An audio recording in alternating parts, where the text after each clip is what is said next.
Davis,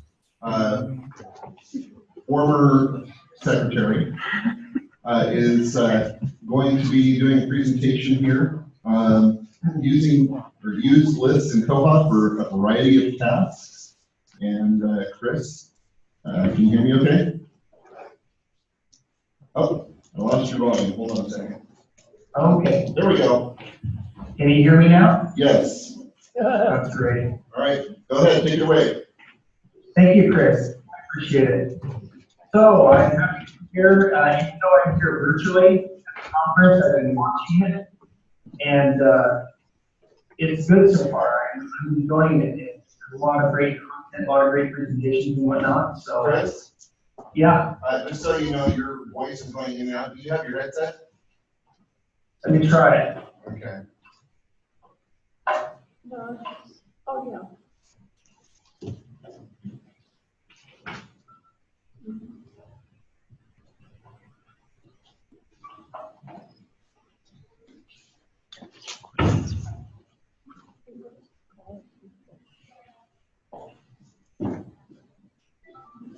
All right, hold on here a moment. Whoops. We're hearing you okay. Are you hearing me okay? Yes. Just a moment here. Yeah. Okay. He's not hearing us, okay. How about that? Can you hear me now? Yes, it was a little staticky at first. Okay. You're good. All right. Let's go with that then. All right, thank you. Hello, everyone. Hi, Chris. Nice to see you. Hi. Let me get back to where I was here in just a second here. And, whoops, I know what I needed to do. Hold on.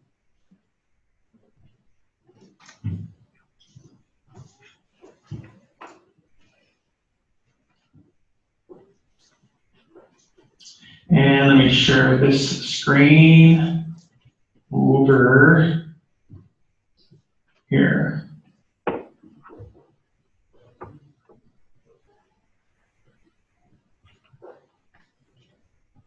Okay, can everybody see that screen? Yes. Should say, okay, should say what our koha lists and how can, that type of thing. Yes.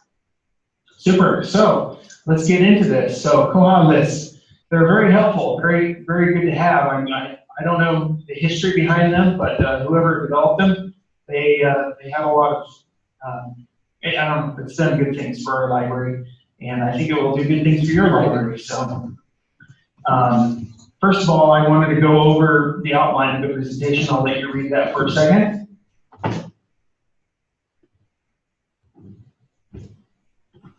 So I need to give you a disclaimer. Here's the disclaimer. So when I was going along and I thought that I knew how to do batch editing with lists. And after all, I don't know how to do that, and I'm so sorry. If you came to this presentation to learn specifically how to batch edit using lists, I'm afraid I'm going to have to disappoint you. I'm sorry about that. I wouldn't feel bad if you went to Robin's presentation because of that. I'm sorry. I still think this has a lot of good content. You're welcome to leave if you want to, but before you leave, I want you to know that I came up with a bonus this morning for you to make up for that disappointment. So, the bonus is that I'm going to show you how to use a report to RDA-ify, to move from AACR2 to RDA to MARC records using the batch record modification tool in koha.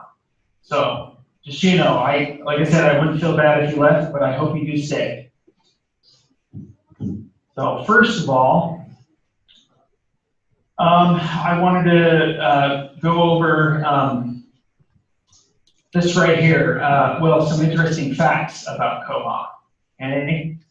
So what is the difference between lists and carts in koha? Well, there really isn't too much difference. They're pretty similar. The thing with carts, though, is that they're more temporary, okay? And they can't be shared with other people. There's something that you use to maybe gather some items together so you can put them on hold or something like that, or maybe you want to send, email them to yourself or something like that so you can have a list on your phone. but the cart is more of a shopping experience, that type of thing. Whereas a list is much more like you want to put together a list, a reading list, so that you can sort of check them off mentally as you go along in the series or something like that. So the lists are much more permanent, okay?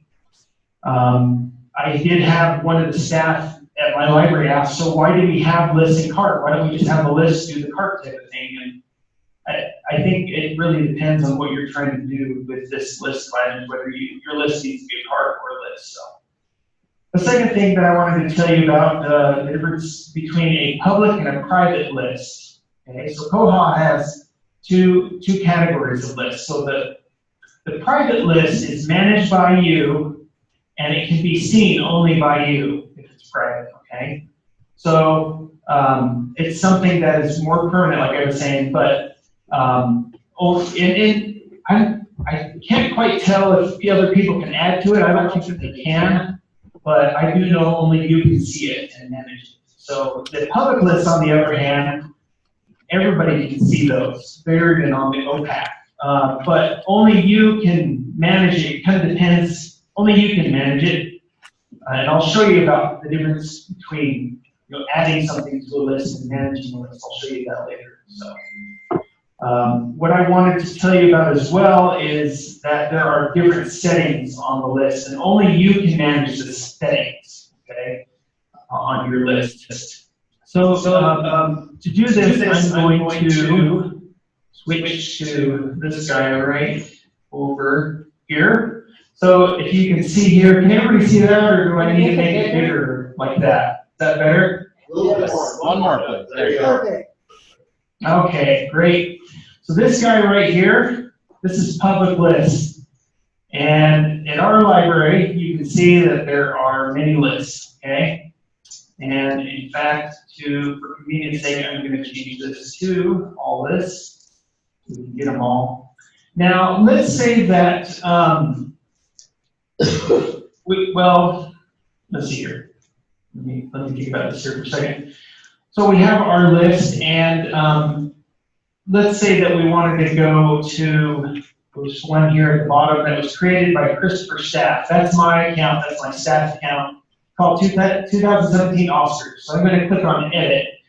If you notice here, this is Caleb's list, this is the Team Book list, this is Dorothy's list. I can't edit these, okay? Only this one down here that I created am I able to edit. That's kind of what I mean by managing the list. So let's take a look at that. I've got that over here. So if I were to click the edit button right here, it would bring me to a page that looks like this. And this is where I can change the name to whatever I want it to be here. I can sort this list in by title, author, copyright, call number, that type of thing. So it depends. If I'm doing a list that has all of like the 39 Clues series, okay, which if you don't know, that's a kind of a junior / young adult series, and there's supposed to be 39 books in it, but they're written by different authors. So I might go, instead of by author, sorting this by author, I might sort it by title. Okay, fair enough, hopefully. The category, this is public versus private, okay? I already talked about that, so I won't talk about that much right now. Now the permissions down here, there's 3 permissions that we can give it. So this says, do not allow or allow anyone else to add entries. Can you guess what that's for? Right.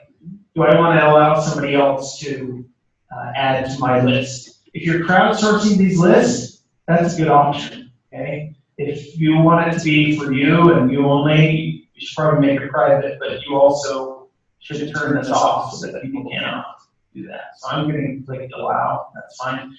The second one here says, allow anyone to remove their own contributed entries. A contributed entry is, so for instance, if I had made this list public, which it is, and I put it on the OPAC, and I want other people in the library who use the library to add their to the officers list, and I want them to add find it in the library catalog and add them to the list.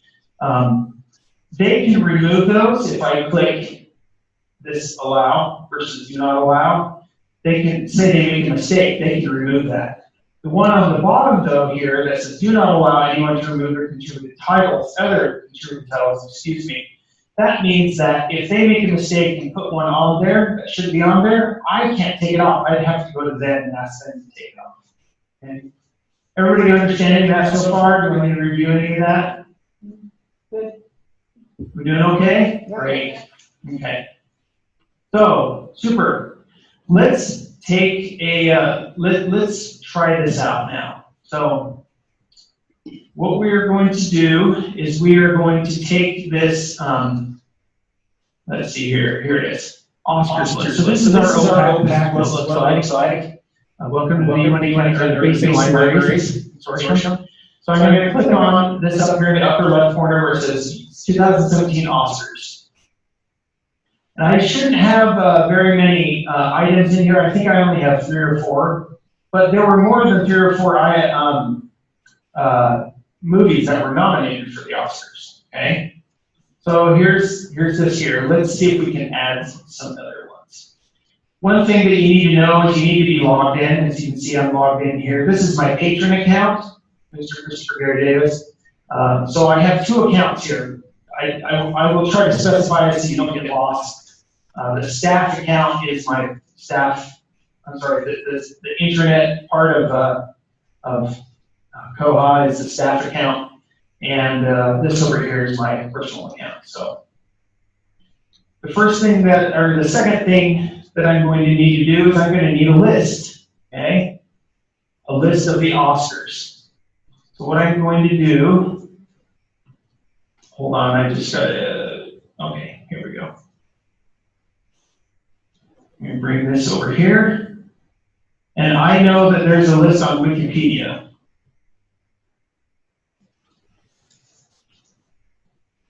So I need a list of the Oscars so that I can start matching them up, put them on the list.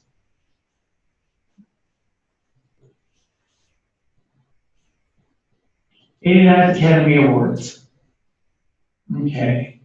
I'm going to click on 1.1, which is the awards. So I'm going to go, now what I'm going to do is I'm going to go back to my list over here. I'm going to see, here we've got, let's see, actually, back a little bit. So the one that received the best picture was Moonlight. Let's see if Moonlight is on our list. Okay, there it is, right there. Great. I don't have to add that one. There's a few others that I have on here. I'm going to skip to the chase, and let's see if we can find hidden figures. Okay, because that one's not on there yet. So let's go to here, and I'm going to do an advanced search.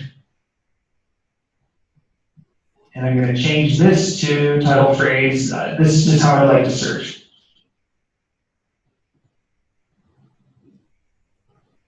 And I'm going to say this is a Blu-ray. We kind of are DVD. We kind of have DVDs of the collection code is a little weird here at our library, a little different, that type of thing. So I've got to check a few different boxes instead of just one box. But I'm going to go ahead and click search. Let's see what we come up with. So this looks like the thing that I'm looking for here. All right. Now what I'm going to do is I'm going to add this to my cart. And click add to cart. Because I want to come back to the other list right here, and I'm going to add another one. Let's add Manchester by the Sea. Okay. Let's look for that one here.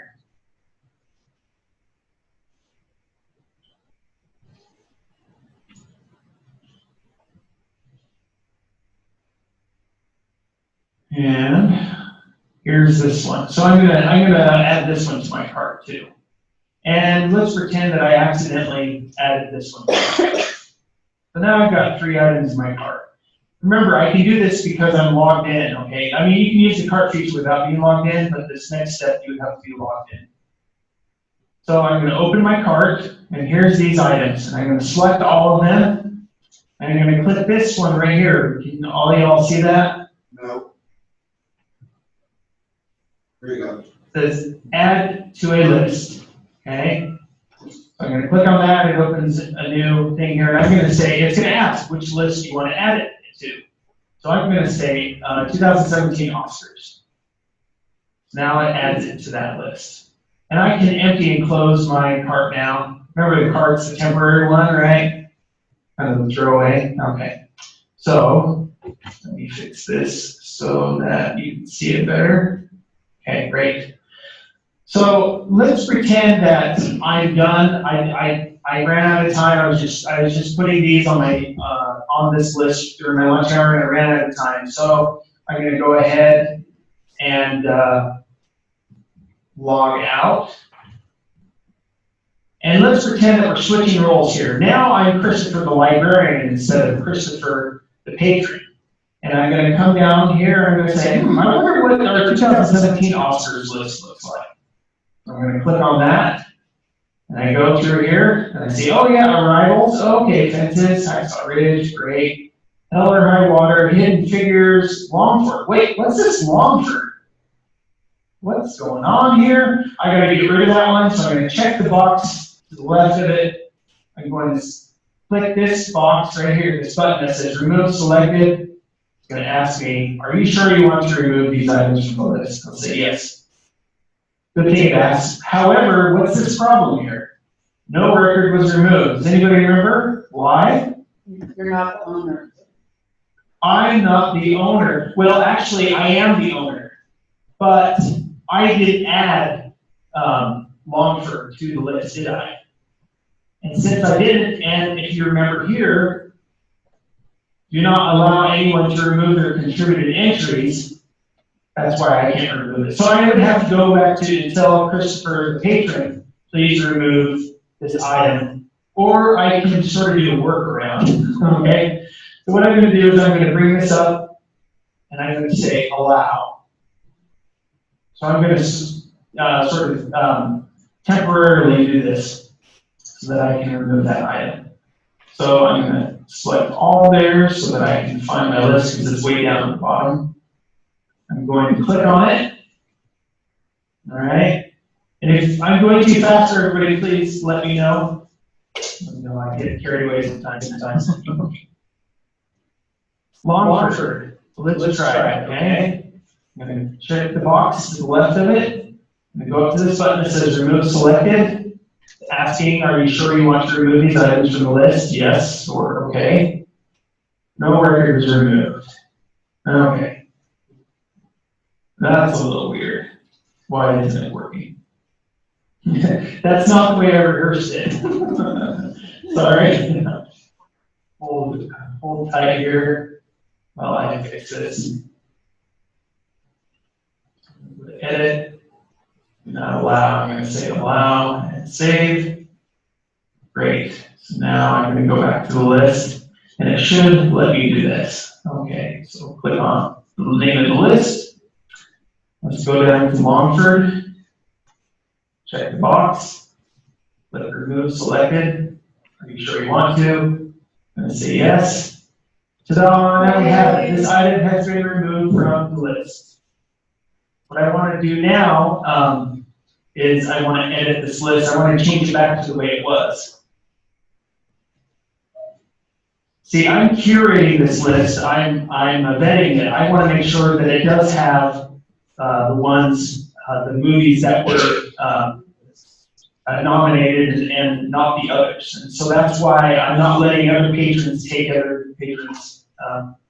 I'm not letting patrons take other patrons' things off, but I am the librarian, so I guess I don't know. But anyway, that's the gist of that. And now you know how to configure lists or manage them, and now you know how to add items and how to take somebody else's item off if need be. Okay? Any questions with that so far, or doing okay?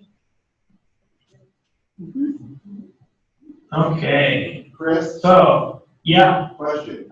Who has the right to change the settings on lists? The owner of the list. So so for instance, you can see over here, I can't remember if I showed you this, I hope I did, but if I want to do this one called Children's Award Books, there's no button over here to let me edit it. Okay, she's the owner, so I would have to go to Dorothy and ask her to please edit this list for me. Does that answer your question? Yeah. Great. Yeah. So okay.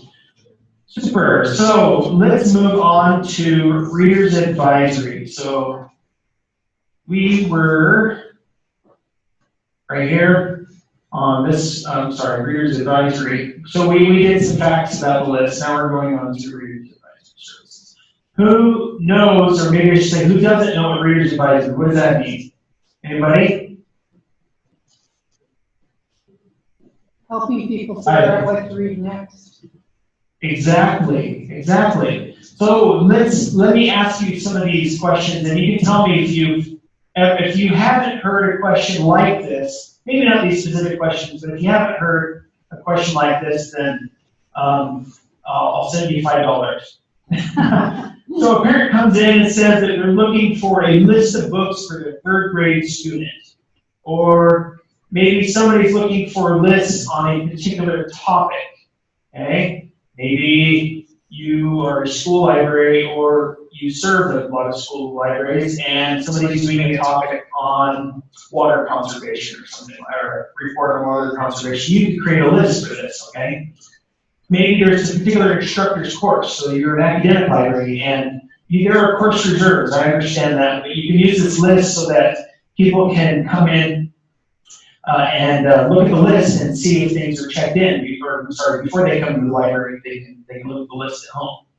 So what about a list of books for the book club? I want to know before I go to the library which items are in, or I'm here at the library, can you give me a list of the items that are in the book club? Maybe a list for a particular genre. Anybody ever heard of people asking for Westerns or asking for sci-fi? You can curate a list.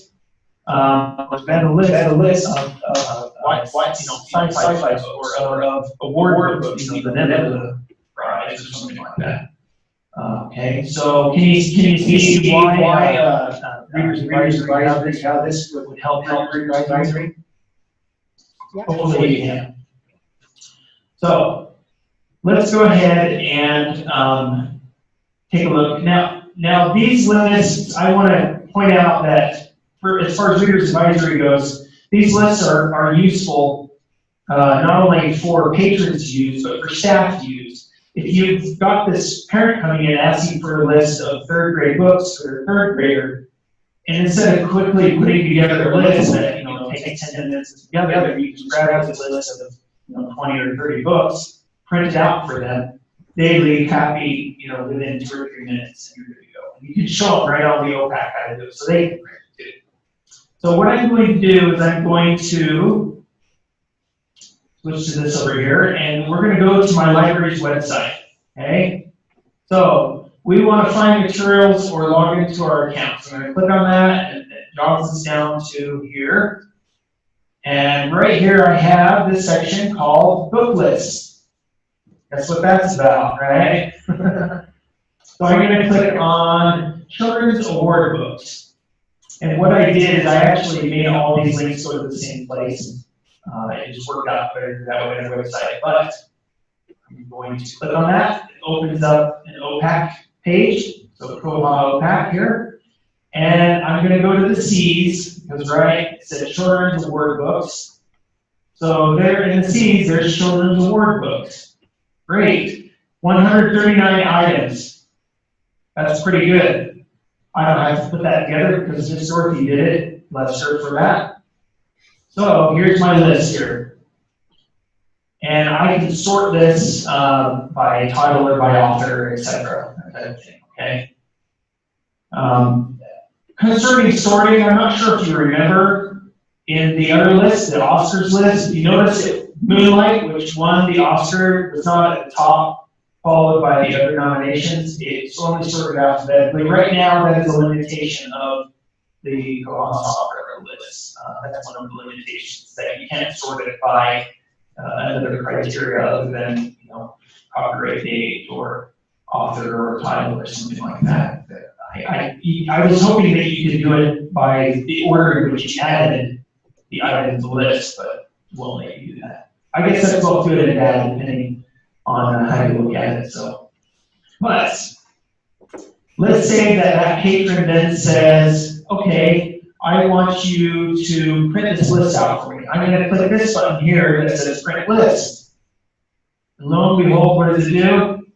Well, we've got a spinning donut up here. Hold on. Wait for it. Maybe I need to tell a joke. Oh, no, here we go. I do have a joke handy for it, but anyway. Here's the list, and it's still going slow. I think it's because I didn't finish the video here. Okay. I can print this to the upstairs printer for that patron. Okay. Now I want to make you aware of something.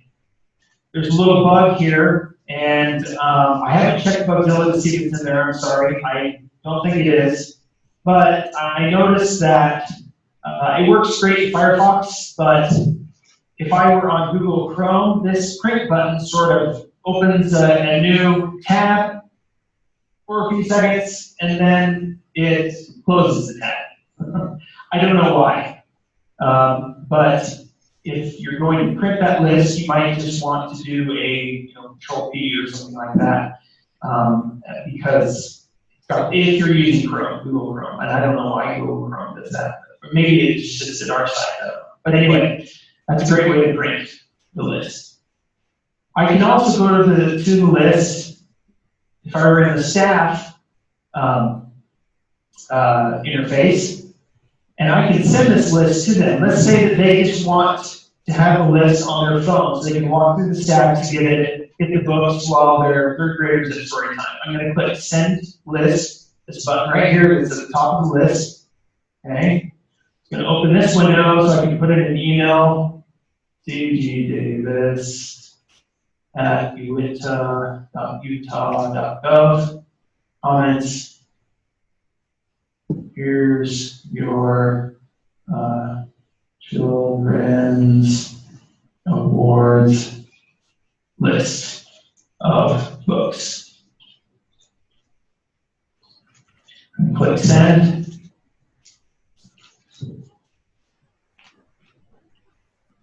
Kind of waiting for it a little bit. Now, I can show you that email, but it basically, needless to say, it basically gives you a list. And it actually has more information in it than what you see here. I think it's not flat. It has more information on it, if I remember correctly. But it's going to be fairly long email, because it has 139 items in it. So you can see that would take a while. So. You might ask the question, Christopher, how did you get on your website? How did you get the URL for this list? How did you get it to link directly there? No problem, I can help you with that. Okay. The first thing that I did actually is I went to an OPAC page. Doesn't matter if I'm logged in or not. I went to lists, and I am going to hover over top of public list, and I'm going to do a right click with my mouse and copy link location. All right. The way that Koha does it, it creates a query in the URL. Well, sort of. Anyway, the server looks at the URL and it can reconstruct what the search that you wanted to do just by looking at the URL. And so I go over to my website, and website editor, we use WordPress, but it could be Concrete 5, it could be whatever you use for your website, and you create a link and you plug in that, you paste in what you copied over here, and voila, you have a link to your list. Okay? You could have 15 lists listed on here. 15 lists would not work in this little box that we have. That's just how our website is. But if you had a long list, you could do that if you wanted to. Okay? You could put every single one of these lists by copying those in there. Making sense so far? All right. We got to hurry along. I've taken way too long on this part, but I think that's probably the most powerful part of the list. We're going to go into the next section, which is merging MARC records. Okay? So what I've done here, oops, sorry, wrong window. I'm going to come back here to lists, and I've already grabbed some, this is a private list, I've already grabbed some items that I know are duplicates, or that I think are duplicates. I actually used a report to give me a report to look at these. It was find duplicates with ISBN, that type of thing, that type of report. I'm going to go ahead and click on Mark Bids to Merge. And I know that these two down here are duplicates, okay? So what I'm going to do is I'm going to check the box next to them, okay? I'm going to click this box over here that says Merge Selected. All right, and I need to choose, so it brings up this Merge Records page. I need to choose which record I want to be the main record, and the other one will disappear, okay? So I'm going to view the mark. I believe it is the second one that I want. Take a look at it. Yep, it's the second one. So I'm going to click on this radio button. I want the default framework. These are books, or these are books, so I'm going to click books. So I'm going to click next. And it gives me a chance to take or to leave the marked fields of the two different records, okay? This is the reference record that I set up. I said I wanted to pull from this one. Here's the other one, and if let's say I wanted 010 subfield A, I would just check it, and says it already exists. Okay, that was a bad example. Let's try the 020. Okay, that's a bad one too. Okay, let's try 500. That's pretty easy. So I can add this to it. It'll come over here on the right side and add two of these, but since we already have one in there, I'm gonna check that box. Anyway, needless to say, you can choose which fields you want, which ones you do not want, okay? What I'm going to do now is I can also say, I want you to report on field 245, and I'll show you what that does later. Okay, just trust me on that one. I'm going to go ahead and click Merge. The merge was successful. All right. So now these two records are now one record, and so all of the items that have been barcoded from the two different records have been merged into one. I didn't have to copy and paste over the record, the barcode or anything like that to create a record. It did it all in 3 seconds, something like that. Sorry, I had to take a drink there. So that's how merging records with lists can be very powerful. Do you see how that would work? How that can be powerful? Hope so. That's mostly what I use it for. What's that? That's mostly what I use it for, is merging records. Okay, yeah. So, like I said, the disclaimer, I thought there was a way to do a batch modification of records and with lists, and I was wrong, and I'm sorry. So hopefully to make up for it, what I've done is I've created or worked on a report. The report that I got was from the reports library, and it is 6.111, called Biblios with like data in a subfield. Looks like this one. I copied and pasted that into here. This is what it looks like, in case you want to take a quick look at it. I need to tell you what I did to this report to get it to work, okay? So this section right here, oops, sorry. This section up here had a URL so that it had the information so that you could go and click on the bibliographic or the biblio number and go right to the record. I had to take that part of the report out. It came stock with that. And I also had to add this where not. Those of you who know SQL, I don't know SQL, but those of you who know, what is that saying? It says, give me everything that does not have this, this part right here, okay? So at least that's what I've been able to determine, and my water solutions have been able to determine There might be a better way to write it, but like I said, I'm not really into SQL, so I don't know. But I ran this report, okay? And what it's going to do is it's going to ask me for the field that I want. Now, remember, I can't, well, maybe I did say this, hopefully I did, but, excuse me. There is, what we're trying to do is we're trying to turn AACR2 records into RDA records, all right? And there are some basic fields, mark fields that have to be in a record in order to, bare minimum standard for it to be an RDA record. And this isn't perfect. There's a few bugs I haven't been able to work out, so I want to warn you of that, but it does have the potential. I just wanted to demo it for you so you can see the potential here, okay? One thing that isn't an RDA record, excuse me, that is always in there is 040, subfield E, and it should always have RDA, the letters RDA in it.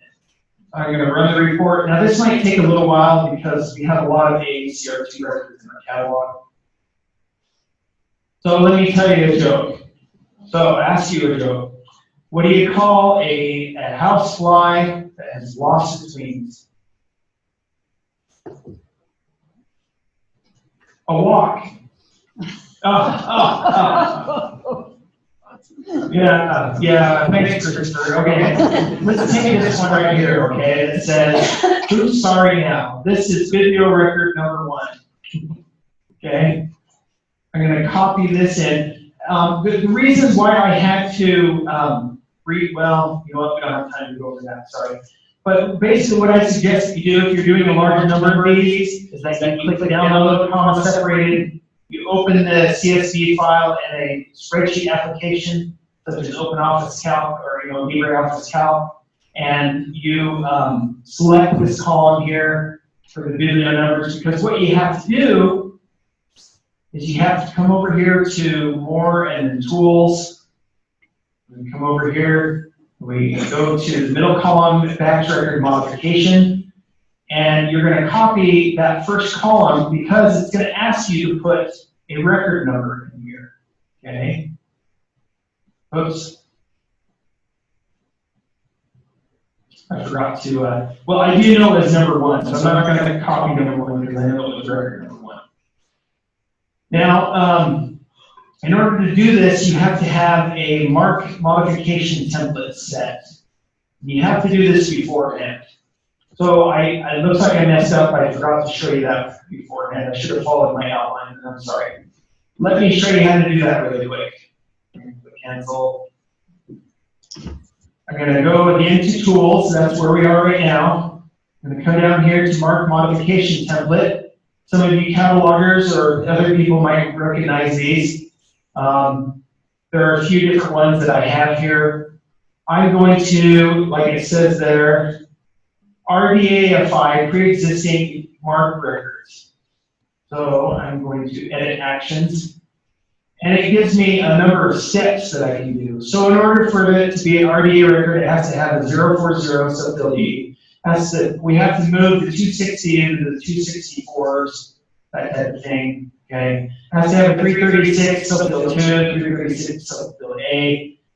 These subfield A and B and the 336, 337, 338, that's the bug that I can't figure out. I'm trying to figure out how to get it to work so that it knows if it's video, it puts in the right values, which I'm just too dumb to figure it out on my own. So anyway, hopefully I can fix that later and I can post it somewhere to the wiki or something like that to help you do this. But you have to create this mark modification template. Everybody following me so far? Yep.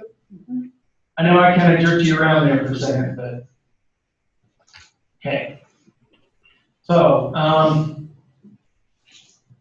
what I'm going to do here is I'm going to go back to Tools, go back to where it was, Batch Record Modification. I'm going to add the numbers. In this case, I only have one number that I'm adding for the record number. I'm going to use mark modification template called RDAify pre-existing mark records. Make it a little bigger so you all can see it better. I'm going to click continue. And before you actually pull the trigger and push this modify selected records, you can actually click this show mark and it'll preview it for you. That should say preview mark, and in the instructions it says preview mark, but on here it says show mark. I guess that's above too. I'll have to submit that on Mozilla. But this is what it'll look like. And it has the 264, like I was saying, it copies it over. It has the RDA content, RDA, RDA carrier, etc. It doesn't fill in the A and B, and that's the problem that I'm having. But anyway, enough complaining about that. Let's actually pull the trigger and take a look at this.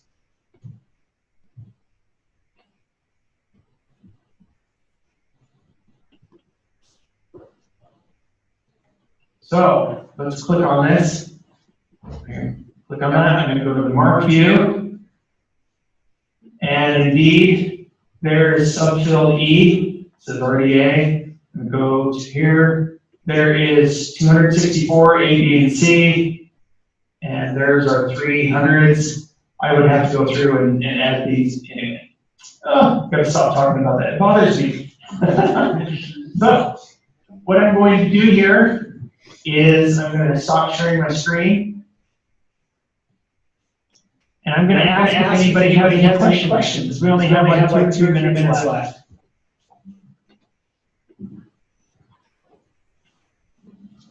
Well, I've got a question about how you handle lists that are patron created. That we have a forest of lists.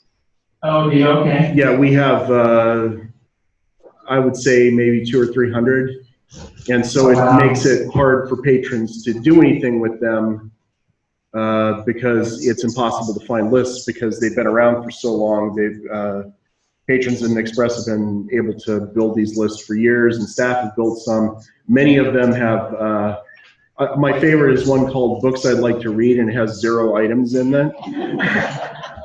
So I was wondering if you had a problem with that, or if you had a strategy for how to deal with that. It's an item that's on my radar, but it is so low on the list of priorities, I haven't developed a strategy for that yet. Or I wonder if anybody else here has developed a strategy. I take it that these are public lists, yes? They're public lists, mostly patron created. So. We don't have that problem, so I can't say that we have a solution. We haven't crossed that bridge yet, I'm sorry. Our solution. I would say that you can tell somebody to be responsible for vetting the list and going through it like I demonstrated. You want to be able to look at this and say, no, this item was not on the officer's nomination list. I'm going to remove it.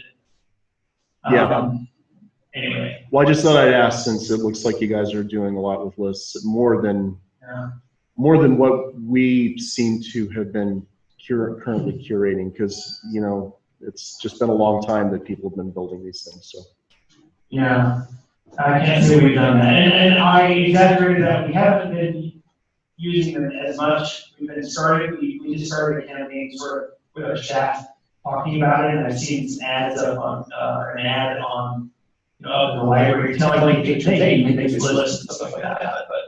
But it is something, a new feature that I've trained on recently and that we're working with. So it has a lot of potential. Sorry, go ahead. Something that we have been doing in our library is when we create a book display, we'll create a list as well. And then, how they can get checked off, out on the display, but they're still available and people can still see what's on the list, the public list, and staff read those. And rotate through, when the display comes down, then the list comes down usually. And we'll rotate every month. We've got 2 or 3 display areas that we try to keep stock with, we'll pick a topic, and keep those displayed. So then we'll have that public list for people who are curious about what else. They don't like what's on the display right then. There might be something else that they can see on that topic. That's a good idea. Thank you. You mind if I steal that idea? Steal away. Well, the Excellent. Thank you. other way, similarly, the other way I've seen lists used is a librarian doing story times every week in October. They do a Thursday story time, and so they'll create a list called October Story Time, and then they'll add all the books that they're doing for their story times. So when a parent says, "What were those books that you read 2 weeks ago?" the librarian can just say, "Go look at the list. It's right there." So. That's good. I'm good to go. If there are any other questions, I'll go. All right, Chris, thank you very much.